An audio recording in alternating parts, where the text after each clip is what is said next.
All right, everybody, we finally made it to weather, and we're going to briefly here in this quick video go over a few of the considerations for SUAS flight performance. So those items are temperature, humidity, wind, which when we're talking about wind, it's mostly about speed and direction, visibility, clouds, barometric pressure, and precipitation. First of all, let's talk quickly about temperature. We all know from science class that when things are hot, they tend to expand. So all the molecules expand and take up more space. So as they expand out, there's fewer molecules close together. And so in this case, when we're talking about temperature with drone operations, as the air heats up, the air becomes more expanded, the molecules spread out, and as they do that, there are less molecules in a close area for us to be able to operate with. So our rotors on a quadcopter are spinning around and cutting into the air, and they use the air to push downward using Newton's third law, which is for every action there's an equal but opposite reaction. As that wind or that air is pushed down, which is really the air molecules, as we're pushing down on it, it causes the aircraft to go up. So again, equal but opposite reaction. The air goes down, the vehicle goes up. If there isn't as many air molecules in a particular parcel of air, then the aircraft has to work harder in order to get the same performance or to push that air down at the same force that it would if, say, the molecules were closer together. This can wear down on your battery because the aircraft is having to work harder and therefore spinning the rotors faster in order to maintain the same level of performance.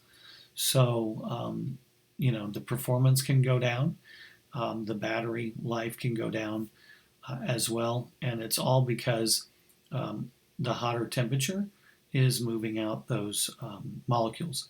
Likewise, colder molecules or colder air bring the molecules together.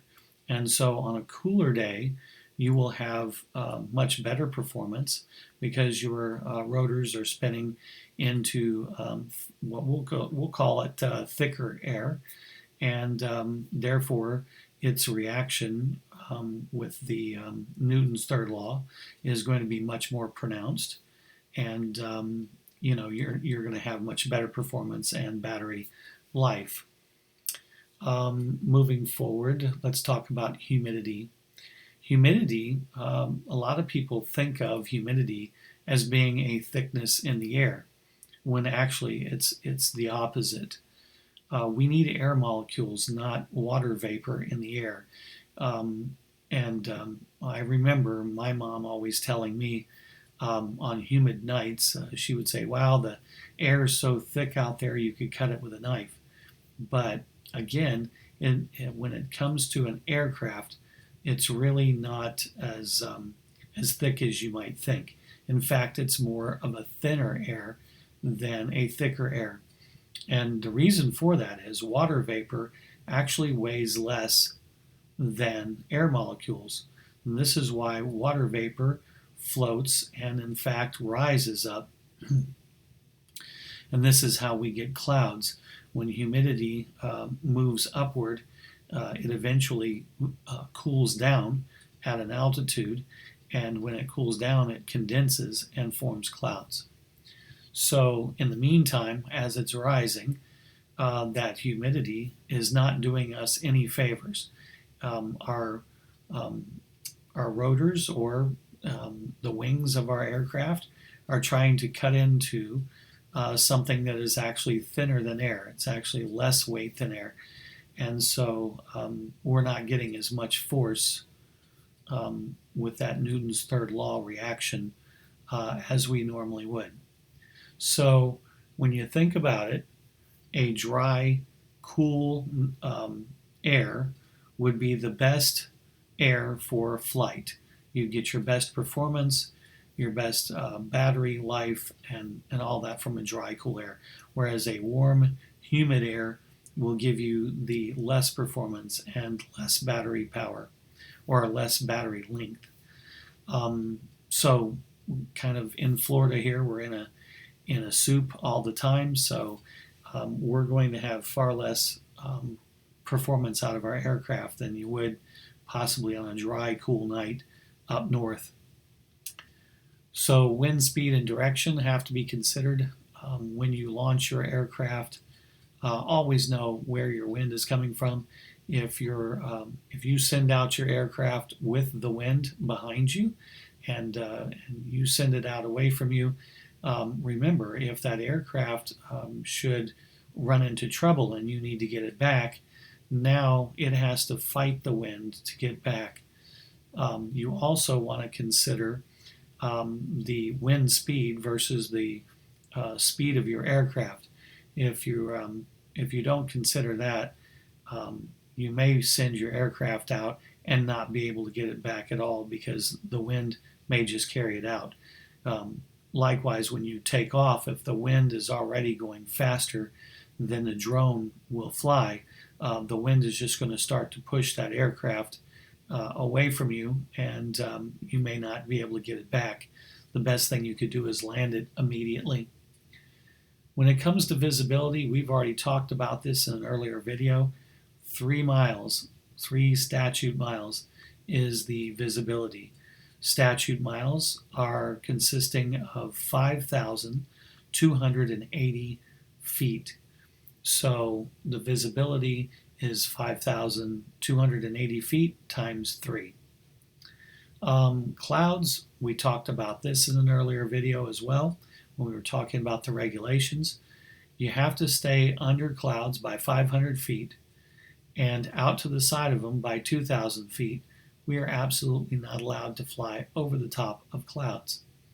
But as we go into our subsequent videos, we're going to talk more about clouds in specific, the types of clouds that can be produced, and from what type of conditions. Barometric pressure needs to be considered because, again, this goes towards performance.